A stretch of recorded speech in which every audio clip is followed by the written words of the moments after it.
Good morning, everyone. Just over a year ago, I spoke to you about the 80th anniversary of D-Day. As you may recall, D-Day, officially known as Operation Overlord, was the codename for the Allied invasion of Normandy on June 6, 1944, during World War II. It marked the beginning of the liberation of Western Europe from Nazi occupation and involved the largest combined naval, air and land operation in history. Now, 11 months later, we have reached another important anniversary. Yesterday, Thursday 8th of May, was the 80th anniversary of Victory in Europe, or VE Day for short. Germany officially surrendered to the Allies on May the 7th, 1945, after Hitler's death and the advance of Allied forces, including the Soviets, on Berlin. As you can see from the map, following D-Day in the previous June, Germany had effectively been encircled, with the British and Americans advancing from the west and the Soviet Union attacking from the east. On May the 8th, 1945, millions took to the streets to celebrate the news, with Prime Minister Winston Churchill addressing the nation to announce the victory. Joyce Welsh of Bolton remembered VE Day very well. Here, Eliza reads Joyce's recollections. It was my mother who was voted in to take charge of the street collection and to organise a party, which she did very well. She hired a Sunday school hall and a small band so that we could have a good dance after our meal. My mother had some pre-war silk material which she kept very carefully. My sister had made 2 pinafore dresses and blouses out of this for me and herself. We dyed the dresses red and left the blouses white. The addition of a blue ribbon in our hair meant that we sported our patriotic colours of red, white and blue. However, not everyone had fond recollections of the end of the war. Edith Kay remembers it as the day she heard that her father had died in a prisoner of war camp. Here, Sophia reads her account. There was a knock on the door and it was a telegraph boy, and he said, "Is your mum in?" And I said, "Oh no, she's at work." And he said, "Oh, I have to take an answer. I have to wait." He was only 14, because they were only 14, weren't they, these little telegraph boys? And he didn't know what to do, you see. And he said, "I've got to take an answer back. I have to wait for an answer." So I said, "Well, I'll have a look at it." So I opened it, and it was to say that my dad had died in the camp. So I said to him, "There's no answer," and off he went. I can remember him to this day. He was just stood staring at me, and I was sort of staring back at him. Neither of us knew what to do, you see, because he was so young, too young really, to take that sort of a message, wasn't he? So I went to my auntie, who lived higher up at the top end of Hibernia Street. I got our John up and took him with me, and she said, "Will you stay with Dorothy, that's my little cousin, and I'll go get your mother." So she did. She went to the butcher's, and I'll always remember my mother. She was so angry when she came in. She was so angry. And she said, "I don't believe it." And she just wouldn't accept it at all. We stayed at my auntie's. We didn't go to the party or anything that day. So that was it. In 2020, people once again took to the streets like Joyce had done, this time to celebrate 75 years since the end of the war. This event, against the backdrop of the first coronavirus lockdown, seemed all the more poignant as the country grappled with its biggest national emergency since the war itself. VE Day didn't mark the end of the war for everyone. The war in the Pacific continued for several months, and the political, social, and economic repercussions of the conflict were felt long after Germany surrendered. The anniversary of Victory over Japan, or VJ Day, will be observed on Friday, August the 15th, 2025. The reason these anniversaries matter is because the end of the Second World War created the modern world that you live in today. The surrender was followed by a period of rebuilding and reconstruction in Europe, with the signing of the United Nations Charter in June 1945, marking a commitment to international peace and security. The United Nations formally came into existence on the 24th of October 1945. In 1948, it adopted the Universal Declaration of Human Rights, which enshrined the rights and freedoms of all human beings.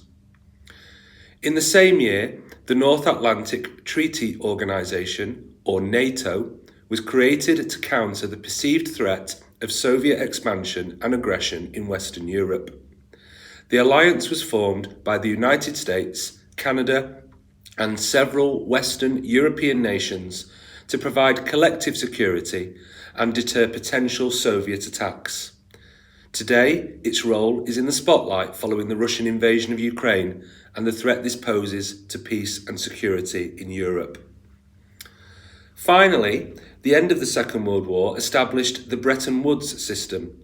This system, in simple terms, aimed to create a stable international financial environment to promote trade and economic growth.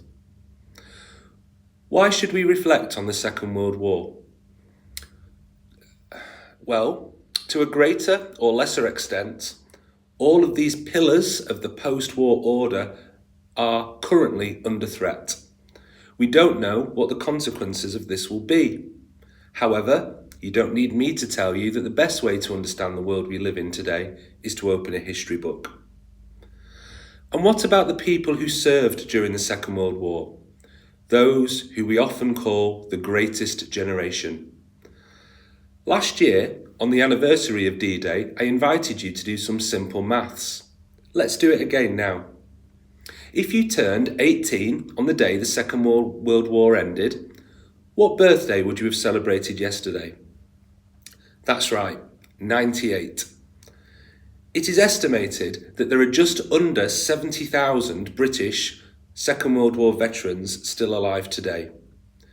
In other words, just 1% of the 5 million British men and women who served in the armed forces between 1939 and 1945. This number has been decreasing steadily as the years pass, and the average age of World War II veterans is now quite advanced.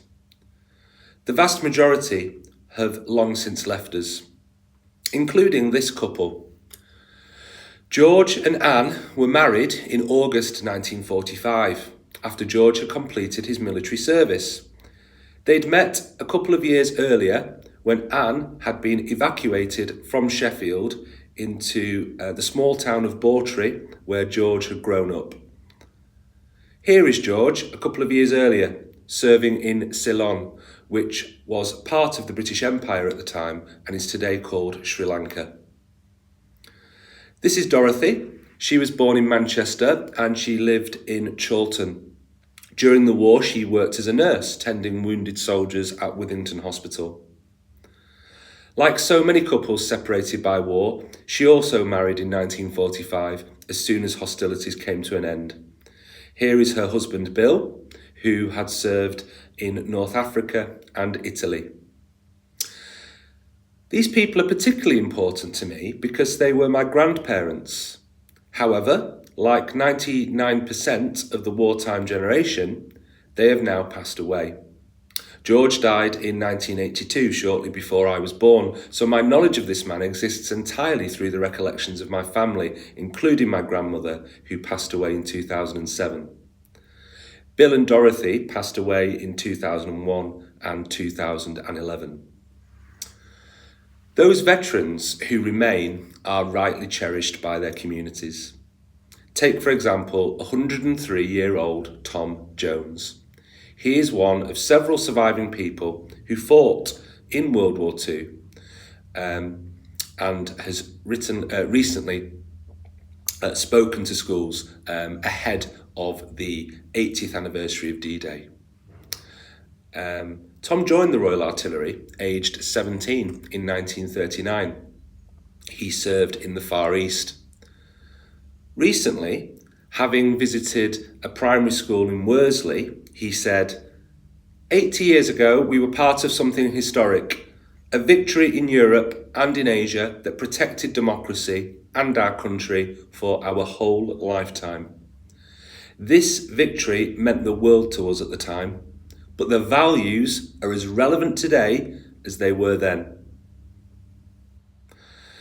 To finish, I'd encourage you to have a look at how VE Day is being commemorated in your community over this weekend. Yesterday in Bolton there was a civic service and a beacon lighting at Bolton Parish Church.